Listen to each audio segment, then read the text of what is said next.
Obviously, that is complicated this week by what's going on with Fani Willis and election interference in the Mar-a-Lago documents. But he does better in the primary. But if you look at, and we talked about this in Iowa and New Hampshire, when you talk to voters about what's going to happen in a general election and if he is convicted of something, 32% in Iowa said they won't vote for him. Over 50% in New Hampshire said they won't vote for him. People don't want to vote for a felon. They don't want to vote for a criminal. Right now, he can coast along and say, this is about bias against me. You know, I'd never touch E.G. and Carol, even though he owes $83 million for doing that and then defaming her. So I think it does hurt him in the end, but not in this primary. He'll be even more of a juggernaut. Jesse, what's your reaction? Well, you're saying that people won't vote for a criminal. You're criminalizing him. All of these Democrats are just indicting him.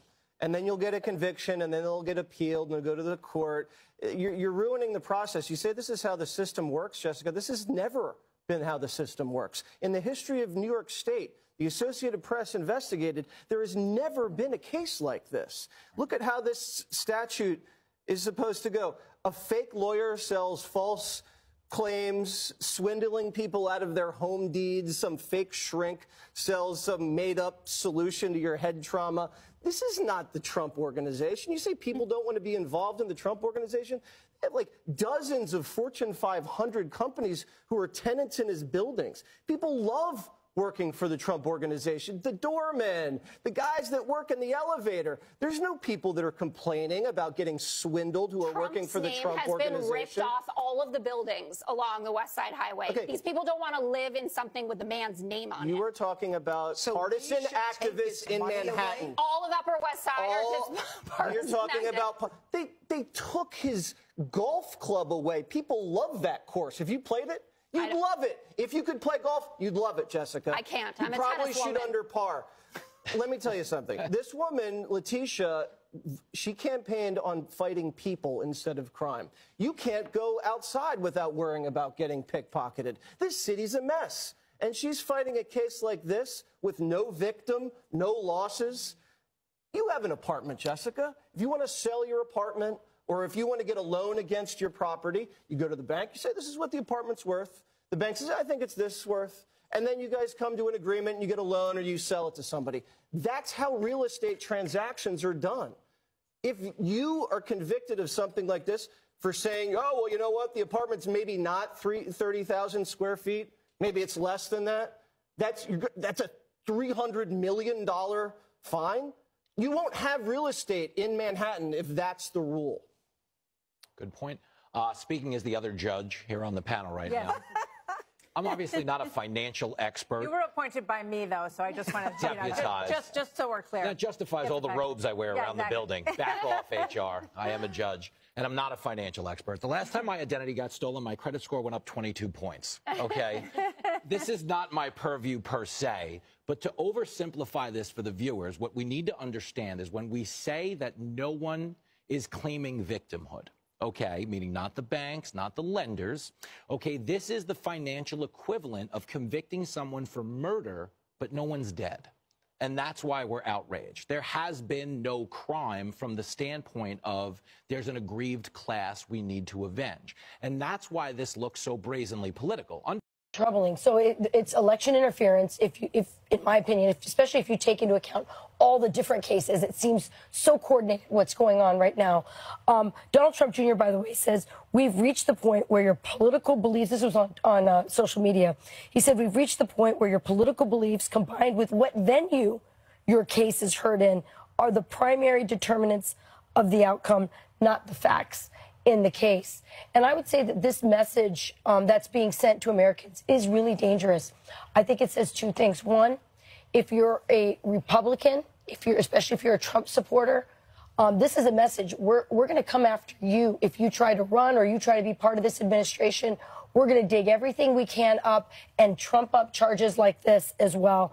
I think it also sends a message to business owners. Last night, Clay Travis was on Jesse Waters, and he said, you know, this is why I would never have a business in a blue state, because they weaponize the legal system against their enemies. And I think all of this undermines really foundational things about our country that make it work, which is, you know, that you're going to be treated fairly under the law, that justice would be blind, that they're not going to try and find a crime and then apply it to you.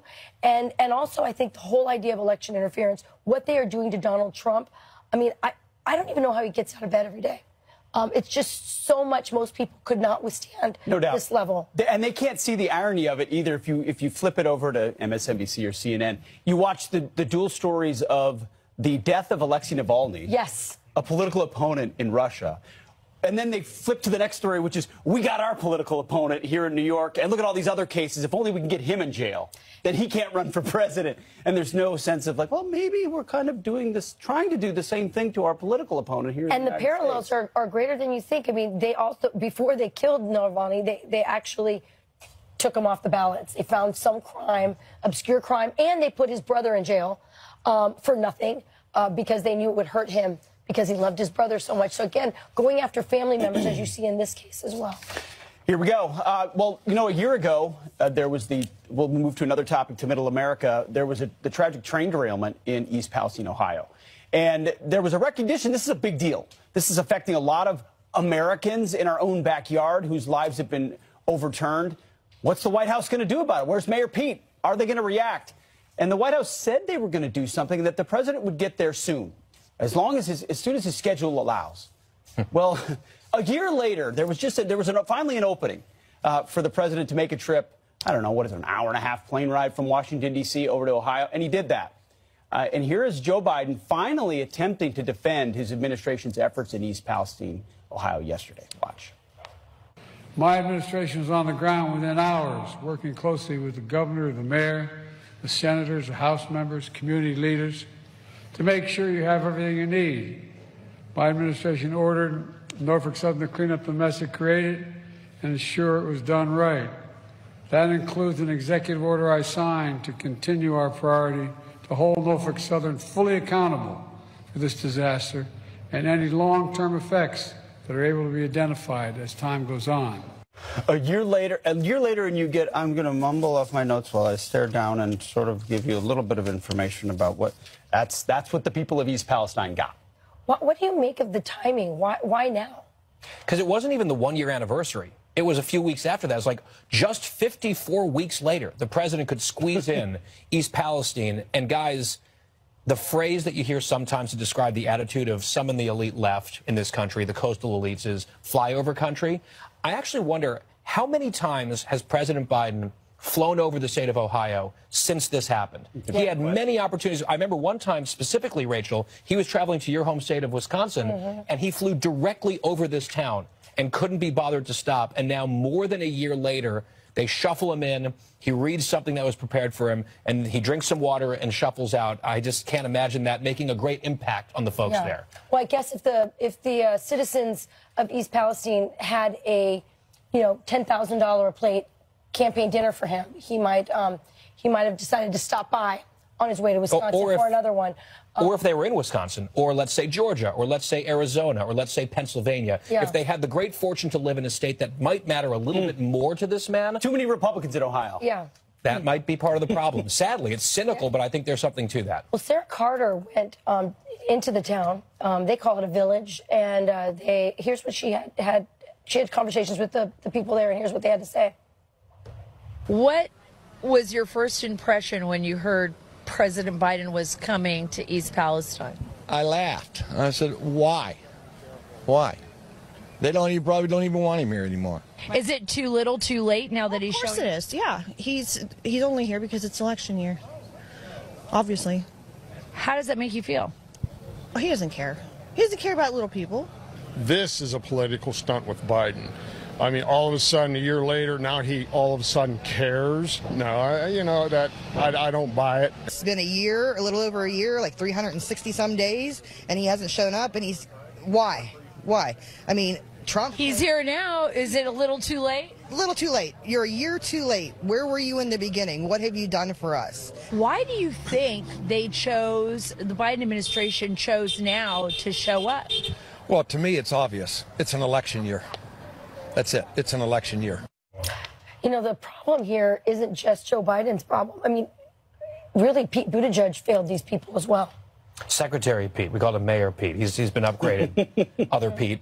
But there's also a very important... Not to be confused. He's not my favorite Pete. Senate race. There's a big Senate race in Ohio this year, as a matter of fact. So that's on the board potentially for Democrats to be worried about. No doubt. If only they were Palestinians, then maybe they'd get lots of aid. But it's just East Palestinians. So instead, they get a quick visit a year later.